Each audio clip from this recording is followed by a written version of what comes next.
Let's make a start.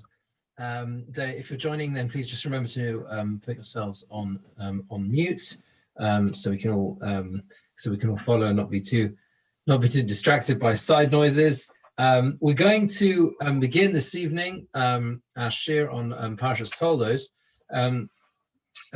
with towards the end of Rishon. So we have the difficult to understand parsha of the sale of the Bechorah. So Vayozed Yaakov Nozid, Vayavoy Esav and Asadev Hoyev Pasuk Chav Tes, Vayimer Esav Yaakov V'Leteini Nom in Ha'adom Hazek Yoyev Anochi. We're all familiar with the story. Al Kain Korah Shmoi Edom. That's why he was called Edom. Vayomer Yaakov, and Yaakov says Pasuk Lamed Aleph Michrach Hayom. Sell today as Bechorah Schali. Sell your birthright to me. Vayomer Esav, and Esav says, what's the point? Why do I need it? I'm going to die anyway. And Yaakov says to him, okay, Yishovali Kayoma, Yishovaloi, Vayimkores Bechorah Yaakov. He makes an oath and he sells his Bechorah to Yaakov. And Yaakov gives the Esav lechem and zirad Hashem, then he gives him the food, Vayilchol Vayeshtu Yaakov Vayilach Vayivez Esav Esav Bechorah. And through this, Esav scorns, that's how it seems to be saying, Vayivez Esav Esav Bechorah, Esav scorns the Bechorah in this way.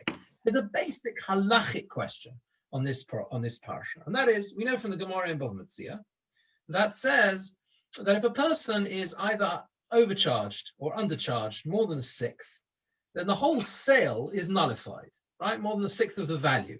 And the whole sale is nullified. The whole sale is null and void. The basic halachic problem with this sale. Because at the end of the day, what is Esav doing? He's selling the whole future birthright, the Bechorah, with everything that entails, all of the incredible benefits that would have entailed, and he sells it for lechem and zid adoshim, the bread and a bowl of lentil soup. And when in reality there is nothing that can that could pay for the spiritual value of being the Bechorah of the firstborn. And how are we to understand the fact that he is able to sell it, that the sale is valid, that Yaakov can sell it? The whole parsha is very difficult to understand. Chaim Shmulevitz solves this, presents a solution to this. It's actually not in this parsha. It's actually in Parsha Shoftim, and he prefaces his explanation with another basic question along similar lines. The Torah says in Parshas Devarim, the idea that Hashem pays rewards, if you like, those who are wicked in this world in order to use up the reward that the small reward that they have in this world, rather than enabling them to receive it in the world to come, in Olam Haba. The problem is, we say, Schar mitzvah b'ha'al maleka. There is no reward for mitzvahs in this world, because there's nothing within this world that can possibly contain a reward for mitzvahs. And if that's the case, how is it possible that it seems to be almost double standards? On the one hand, we're saying there's no reward, real, true reward for mitzvahs in this world, because nothing this world can contain could be anything of the mitzvahs that the reward for mitzvahs. And on the other hand, we're saying that those who are Rishoim do get their payment for mitzvahs in this world. So how are we to understand this? Says Reb Chaim Shmulevitz, a fundamental idea which both answers that question and also helps us understand what's going on here with the sale of the Bechorah.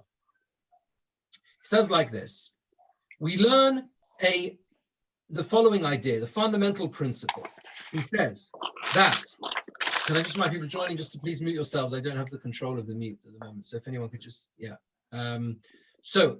if he says like this, he says that when it comes to anything that is a mitzvah, that is a spiritual pursuit, that is ruchnius, then the worth of that thing depends on the value that the person who owns it, if you like, gives to it. The value that a person attributes to that particular mitzvah. And if a person themselves doesn't value it, then the actual value of it goes down. It directly corresponds to the value the person themselves attributes to it. It is not the same as buying something in a shop where you talk about if it's being overcharged or undercharged. When it's a spiritual pursuit, when it's something like the firstborn right, which it entirely depends on the value attached to it. So when Esav says, when the Torah says, "Vayives Esav es habechora," Esav scorned the bechora, Rashi says, the Torah testifies about his wickedness, that he scorned the service of Hashem. What that really means is that in his own eyes, it was worthless. It didn't really mean anything. And therefore, when it came to him himself, it genuinely wasn't worth any more than the bowl of lentil soup. And that is how, he says, Chaim Shmulevitz as well, we can understand this idea that although there is no reward for mitzvahs in this world, if sadly a person doesn't attribute the proper value that mitzvahs deserve, then they indeed can receive the reward, if you like, of those mitzvahs in this world. And that is what it means when it says, that they can actually receive, so to speak, a reward in this world, the Rishoim, the wicked, because there is the value attributed to mitzvahs, the worth of a mitzvah depends on, if you like, so to speak, the owner of that mitzvah. There is, however, Chaim Shmulevitz adds one piece to this, which is really beautiful and important to understand. He says there is one key exception. Generally speaking, the value we give to something that is of a spiritual worth depends on the worth the value that we place on it, or how much we think it, how much we value it. The one exception is someone who does something to help others do mitzvahs. If you help others do mitzvahs, what we call nazake es horabim, that's a different story, right? The Pasuk says in Doniel, "Umatstiki horabim kekechovim lo'olam voed." Those who cause the many to do righteousness, they're like stars in the sky, right? They last forever. There's no end to the reward of enabling someone else to do a mitzvah. Why? Because in the event that you enable someone else to do a mitzvah, then it's no longer dependent on the value that you yourself attribute that mitzvah. It's true. It may be that in this particular mitzvah, you don't understand it properly, don't consider it particularly worthwhile, whatever it is. You haven't reached that madrega, you haven't reached that spiritual level. But because you're enabling someone else to do a mitzvah, the reward is infinite, because the value is then not dependent on you at all, so to speak. The value is dependent of the mitzvahs, and the value of mitzvahs that they do is dependent on them, not dependent on you. And its worth goes on forever and ever and ever. He brings a beautiful idea, a source for this, because the Gemara says in Sotah that when the Jewish people were traveling through the Midbar, Bnei Yisrael were going through the Midbar in the desert, the bones of Yehuda, that's most of Yehuda, were Megulgalim ba'oron, it says. They were rolling around in the oron, in the coffin he was being transported, until Moshe Rabbeinu came and davened for him, says the Gemara, that Moshe Rabbeinu said, Rabbeinu Shalom, master of the universe, Mi garim l'Reuven shahida, who caused Reuven to admit to what he had done wrong when he moved his father's bed? Yehuda was the one who caused him to admit. Right? Yehuda, when he admits it to what he had done with the actions, with the whole story of Tamar, so then that caused Reuven as well to admit to what he had done. And the problem, what's going on here? What is going on here? What is it? The whole admission of Yehuda that he had, when he stands up and says, in the whole story of Tamar, he saves our life, he says, I admit it was from me. That itself should have been enough. Why wasn't he rewarded for that alone? Why was it greater? Why was the zechus? That his bones are allowed to rest. What's the merit dependent on what he causes Reuven to do? The answer is that there is no greater zechus, no greater merit, or it is a much greater merit to enable someone else. Yeah, it's a much greater merit to enable someone else to do a mitzvah. That is infinite. That's k'matstiki harabim kekechovim lo'olam voed. When Yehuda enables Reuven to do the right thing, that itself causes him tremendous reward. So that's the first idea I wanted to share with you. That is the way we can understand the entire sale of the birthright. What is going on in that parsha? The middle of the parsha, Perek Chovov, Posuk Aleph, really the whole of Perek Chovov. is really the only parsha in the Torah which is devoted to Yitzchak. Yitzchak is the only parsha really that is entirely about Yitzchak. It's a remarkable thing. There's very little in Torah about Yitzchak. Yitzchak is obviously involved in the parshas from Chai Sarah, through and the whole of this parsha. But there's only really that one central parsha with Avimelech in Gerar and the story of the wells, where the only figure in the parsha, right, is Yitzchak and Rivka. There is no one else involved in that parsha. So it would seem that to understand the depth of this part of the parsha, the central psukim, the middle parsha in Parshas Toldos, we're familiar that Toldos is split into three key parts: the beginning part of Yaakov and Esau, the middle part of the Yitzchak and the wells, and then the third part, of course, which we'll come on to afterwards in terms of the brachos. There must be something about this middle parsha, since it's the only one which is devoted entirely to Yitzchak. It must reveal something to us about the essence of who Yitzchak was. We have to learn it carefully, it would seem, in order to understand what Yitzchak's life, his life message, is meant to teach us. We mentioned a few weeks ago, Parshas Vayera, a beautiful idea of Moshe Shapiro, that the whole essence of Yitzchak is to go above and beyond what we would expect in terms of the natural order of things. Yitzchak's whole existence is something that doesn't make any sense. He is born from a position where a situation where his birth should itself be an impossibility. It doesn't seem to be something that's against the natural order. And he lives his life. He lives his entire life in that way.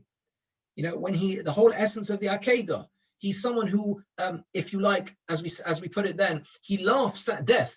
The whole Yitzchak, Tzchok, his name means laughter, but laughter in a positive way. Yitzchak is someone who's able to somehow reach the end. There is no further point to go. There is nowhere else to go. He's on the Mizbeach. He's on the Akeh. He's there. He's bound on the altar, and yet somehow he's alive. The Malach comes and says, "Stay your hand. Al tishlach yodcha lanar," and somehow he's still alive. Yitzchak being, as a measure of birth, I think it's based on the Zohar, Yitzchak is the word, you rearrange the letters and you get Ketz Chai, the end, and yet he's still alive. It doesn't make any sense. It's against the natural order. Now, if you look carefully at this parsha, it would seem that this theme is the main point being expressed here. Perchov of Posuk Yud Gimel, we have this whole episode, the episode of the digging the well, Posuk Yud Beis, by Yizra Yitzchak Ba'aretz Ahi. When Yitzchak sows in that land, he sows the seeds, he finds in that year, Mea Sha'arim, 100 times as much, Vayevaracheu Hashem. Rashi says that everything is stacked against Yitzchak, okay? It's Ba'aretz Ahi, it's that land, and the land is not like Eretz Yisrael. It was in the land of the Plish. It wasn't as good as he hadn't left Eretz Yisrael, come on, but he wasn't in the primary area. He was in the land of Avimelech. It was Ba'aretz Ahi. Bashana Ahi was in that year, not properly. It was a year which was a year of famine. And everything was bad. Everything is stacked against Yitzchak. And yet, somehow, he produces Mea Sha'arim, 100 times as much. Despite everything, he goes above and beyond. He manages to create something from a situation which seems impossible. And then you have this astonishing next Rashi. The next pasuk says, "Vayigdal ho'ish," the man grew in a sense of wealth, until he became very great. Says Rashi, Shahoyu Omrim, the Plishtim would say, people would say, Zevel Pardosav Shel Yitzchak, we'd rather have the fertilizer from the dung, the manure of Yitzchak's animals than Veloy Kasper as Avimelech, not the silver and gold of Avimelech. Now this is one of those Rashis that you learn and just run through. Yeah, that's nice. What does it mean? It's an astonishing Rashi. In my book, right, silver and gold is worth more than manure. It doesn't matter who produces the manure, are you with me? And who produces the silver and gold, yeah? It's always going to be worth more having silver and gold. And noch mehr, it is the plishtim, right? It's the who's speaking here? Shahoyu Omrim. People would say, who's the people? The locals. The local Plishtim, the Philistines, are saying, we'd rather have the Zevel Pardosov Shel Yitzchak. We'd rather have the manure of the mules, of the animals of Yitzchak than all the silver gold. It's astonishing. What's going on? What does the Medrash mean? So perhaps we can suggest as follows, that what Yitzchak's approach to life alone happens, was that there is a different value system in life. A value system in which everything does not on you have, how much you have, but on what you use it for. Something that goes above and beyond the natural order. Something that doesn't make sense. Yitzchok himself represents something, according to the natural world, makes no sense. His entire sense makes no sense. What Yitzchok teaches through his life's work, just through his existence, the example he sets is that you can have a situation where a person can have much, much less. He can have just the zevel piradosov. He only has the manure of the animals, and yet it's worth more than all the silver and gold. Why? Because he uses it for the right reasons. Say Chazal, the second pshat that Rashi gives in Me'ah Sha'arim, it's not a second pshat really, it complements the first. Rabbi Seinu Omru, Omed Zela Maisras Hoya. What is the 100, what is the Me'ah Sha'arim? He had to make a calculation of Maisa in order to give the Maisras, the tithes that he needed to give, right? What is going on here? The idea is that Yitzchok is teaching that what counts is not how much you have, but what you do with it. So that Yitzchok is the best person, who is someone who is beyond normal things. He is beyond normal life. He is the one who can teach. Yes, it's true. It can be the case that the zevel paradosov, even the manure of the animals, is worth more than all the silver and gold if I use it for the right reason. If I give Maisa from what I have, if I use it in a giving way, if I help others with what I have, it's worth far more. And maybe with this, we can also understand why it is that Yitzchok is not allowed to leave Eretz Yisrael. If you just turn back, those who are following inside, Perek Chovov, Posuk Beis, Al Tereid Mitzrayma, Yitzchok is told, do not, he thinks to go down to Egypt to escape the famine.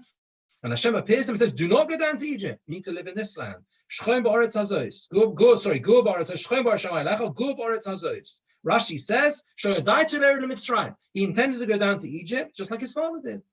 And Hashem said to him, do not go down. Why? Because you're an olah t'mimo. You're a complete, perfect burnt offering. And chutz la'aretz is not right for you. Why? Why? What is it about chutz la'aretz? Says the Netziv, the Hamikdover, when the Torah says, and Hashem says, I have given these lands to you and your descendants, the Netziv says very brief words. He says, Tam ala tzivui gur. The lecho zaracho for you and your descendants gives the reason why I'm telling you to stay in Eretz Yisrael, not to leave. Why? Mishum she'olov laharos chavivus ha'oretz she'ishalov v'shal zaroi. Because Yitzchok's responsibility is to demonstrate to all his descendants how cherished the land of Israel is, the chavivus ha'oretz, how precious the land of Israel is. Yitzchok is the one who is designated above all the others to teach that. He is the one most associated with Eretz Yisrael. He is the one who cannot leave the land of Israel. Why? Because it needs the emunah of a Yitzchok. It needs the faith of a Yitzchok to understand and properly appreciate Eretz Yisrael. Eretz Yisrael is by definition against the natural order. Yeah, that's how we understand it. Toras Chaim Parsha, as Moshe Rabbeinu tells us in Sefer Devarim. When you get to the land of Israel, it's not going to be like Mitzrayim, where you can pick up the water from the Nile and water your fields. No, you have to turn your eyes to Shemayim, to heaven. You have to rely on the rain. You have to understand that an existence in the land of Israel is above and beyond the natural order, and that forevermore has always been our relationship with Israel, with the land of Israel. It's never been something natural. It's never been something that we've taken for granted. It's always been a place where we understand that it's above and beyond the natural order, and that is Yitzchok himself. That is who Yitzchok is. Yitzchok is Ketzchai. Yitzchok is beyond life. He's someone who, where life seems to end, he carries on, he keeps going. That is what Yitzchok is. That's why Yitzchok teaches us above all the others through his life story. He teaches us what the land of Israel means to us, what Eretz Yisrael means to us, and it's through him that we learn and understand how to have the right value system in life that does not depend on the natural order and how things seem to be. So that is those are my thoughts on and how to understand this central parsha. As I said, the only parsha which really is devoted to Yitzchok himself. We move to the final section of the parsha, Perek Chov Zayin. Perek Chov Zayin is probably the most, many would consider this, understandably, probably the hardest parsha to understand, the hardest parak to understand in the whole of the Torah. I think that's probably certainly one of the hardest to understand. Rav Hirsch says the following thing on the parsha of deception of Yitzchak in terms of giving the brachas to Yaakov, Rav Hirsch says the following thing. He says that we have, when you look at the way Chazal describe the tears of Esav, and the effect that has in terms of the description given in Chazal is that salts the bread of our exile with tears. Chazal say that Yaakov caused Esav to break into a cry, but once in this parsha, and later his descendants are told as a result, they cry out, and he cried with a loud and bitter cry. The posuk in Esther. So Rav Hirsch says it's a big mistake to approach this parsha in a sense that we need to sort of, in a sense, be apologists for what happened. In the sense that Hashem's word itself, he says, never refrains from revealing what has actually transpired. Bo achicha b'mirmo, the Torah says, your brother came with deception. But at the same time, although we can understand that the reality was that these actions had consequences, which there were negative effects for the descendants of Yaakov as a result of this episode. But he said that doesn't excuse us for trying to understand properly what transpired. What was going on here? What was Yaakov's justification? What was Yitzchak's justification, and what was Rivka's? Yaakov, he says you have to examine each one in turn. Yaakov is the easiest one to understand. Yaakov is the Ish Tom. Yaakov goes with what his mother has asked him to do. He follows his mother out of obedience to his mother. And he says, Rav Hirsch, the blame, if you like, is only that the moral law sets limits to obedience of one's parents, in the sense that how could he practice deceit in that way? That's the question. And that, as we said, Chazal say, did indeed have consequences. Obviously we know hashgacha pratis, this is how Hashem wanted it to work out. Of course we do. But we are able to hold these multiple things in our hands at once. The Torah is complex. We need to understand it. We need to balance both in our minds at the same time. When it comes to Yitzchak, he says the Yitzchak wanted, and his aspiration was that there should be a partnership and harmony between Yaakov and Esav. That was the desire, the true desire of Yitzchak.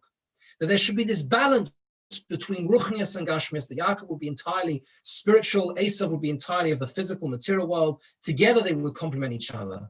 Says Rav Hirsch, that's what it means when it says Tzudoli Tzayid. What does he mean? He says to his son Esav, go and hunt for me in the field. What does he suddenly need meat? What is going on? You have to go and hunt for me so that I can give you a bracha. What, he can't give him a bracha without having something to eat? What is going on? Says Rav Hirsch, what he was trying to say to Esav was, take this savage act of hunting and do a mitzvah with it. Do the right thing with it. Use your gifts for the right reason. Use your physical, material, hunting self for the right reason. And that will itself enable me to give you a bracha. That's what Yitzchak wanted. But of course, the hardest figure to understand in the entire story is Rivka. What is Rivka doing? What is Rivka? What is Rivka's intention? How could she understand that somehow through a deception, who's she trying to deceive? What, to get a bracha, deception, to receive a bracha?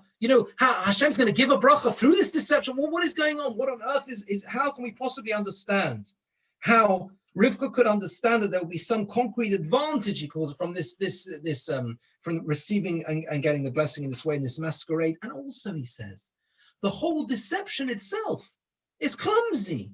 It's clumsy, right? Who would be taken in by goat skins wrapped around the neck and the hands? Well, what on earth what does she think is going to happen here? Says Rav Hirsch in a beautiful and incredible insight, Rivka knew it was impossible. She knew that he wouldn't be taken in by this, by Yitzchak. But even though, of course, we know that he was, but that wasn't her intention. He was taken in, but till, of course, Esav appears. But she knows from her own home that the idea of marrying the pure materialism of Esav with Yaakov is not going to work. She's seen it in her own home. She's seen a Lovon. She understands what her brother stood for. She knows that someone who is entirely materialistic, is entirely focused on the physical, cannot be. It can't work. She knew it wouldn't work, and she was right in that respect. What she tried to do, and she tried many times, says Rav Hirsch, is to get Yitzchok to see it the same way. She tried many times to get Yitzchok to see it the same way. And you see that from the fact when it says, Hinei nozo kanti. Yitzchok says, behold, now, Hinei nozo kanti. Now, he said, I'm old. Now I am of old age. In other words, he tried many times to give the brachas, and each time Rivka had managed to sidetrack him. No, not now, no. She'd been trying to let him see of himself that Esav wasn't appropriate to receive the brachas. But she realized now that if she didn't act, it would be too late. The whole idea of the masquerade, if you like, was so that Yitzchok should be shocked into seeing how easily he could be deceived, how easily Esav could pull the wool, so to speak, over his eyes.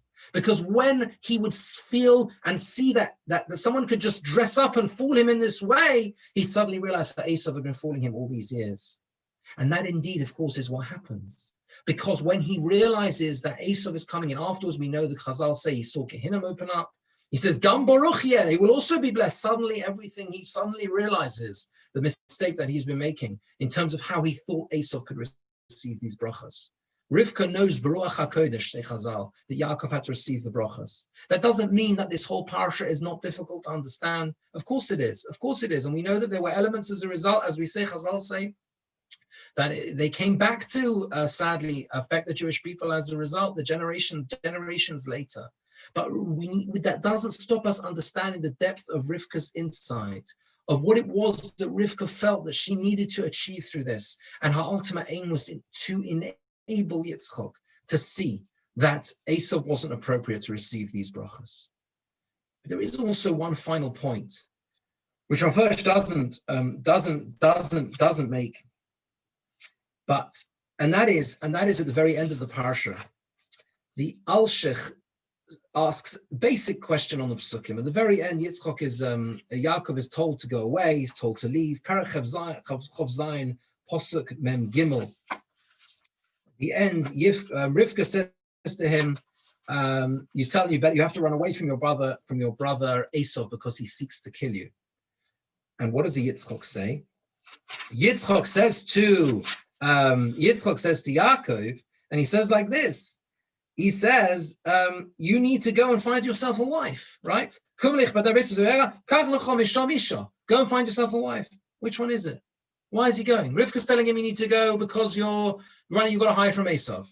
And Yitzchak calls Yaakov, he blesses him and he says to him, don't take a wife or a scan. Go. Nothing mentioned about Esav. Why?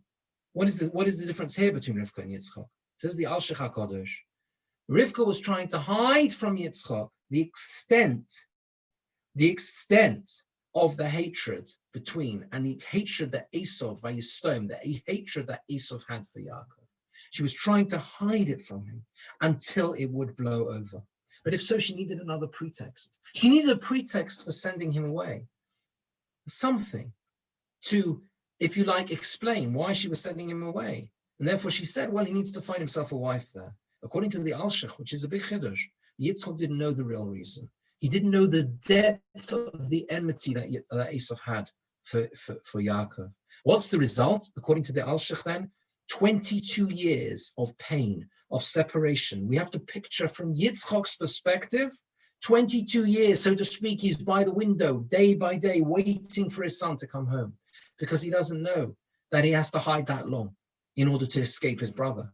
He sent him just to find a wife, and it's 22 years. We know that Yaakov was punished being away those 22 years, except for the years of that he was learning Torah and the Yeshiva Shem V'Eva. Apart from that, we know that because he had that lack of, they wasn't able to fulfill Kibbutz Avayim, so too Yosef moves away from he's not able to see his son Yosef as a result.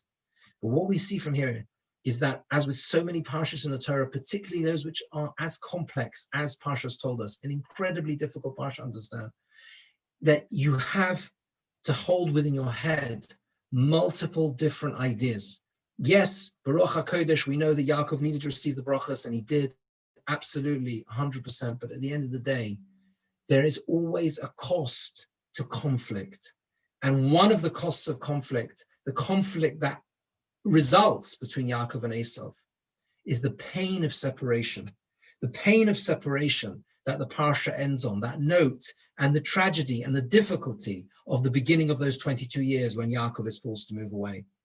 And from there, I think we can learn that as we see so often,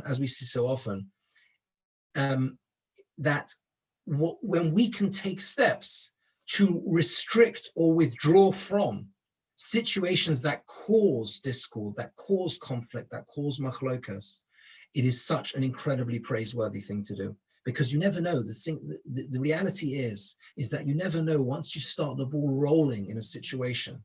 You never know what the unintended consequences might be. And as we see the end of the Parsha, where Yaakov ends up being 22 years away from his parents, as the final way the Parsha ends. I wish you all a good Shabbos, and thank you very much for joining.